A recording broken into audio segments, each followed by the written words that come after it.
ચોટીલામાં એસએમસીનો mega દરોડો 8 ટનથી વધુ chemical જપ્ત, 2 આરોપી ઝડપાયા। મળતી માહિતી મુજબ સુરેન્દ્રનગર જિલ્લાના ચોટીલા તાલુકાના નાની મોલડી ગામે રાજ્ય મોનિટરિંગ સેલ એટલે કે એસએમસી દ્વારા મોટો દરોડો પાડવામાં આવ્યો છે। રાજકોટ અમદાવાદ હાઈવે પાસે આવેલા એક ખુલ્લા પ્લોટમાંથી પોલીસે 8,330 કિલોગ્રામ કેમિકલ જપ્ત કર્યું છે, જેની કિંમત રૂપિયા 10 લાખથી પણ વધુ હોવાનું સામે આવ્યું છે।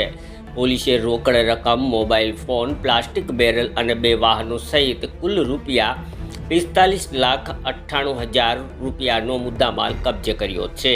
આ કાર્યવાહી દરમિયાન 2 આરોપી ઝડપાયા છે। પોલીસે આરોપીને ચોટીલા પોલીસને સોંપવામાં આવ્યા। કેમિકલ ચોરી અને ગેરકાયદેસર સંગ્રહના આ કેસમાં ભારતીય ન્યાય સંહિતા હેઠળ ગુનો નોંધાયો છે। આવા જ તાજા સમાચાર માટે અમારી ચેનલને લાઈક, શેર અને સબસ્ક્રાઇબ કરવાનું ભૂલતા નહીં।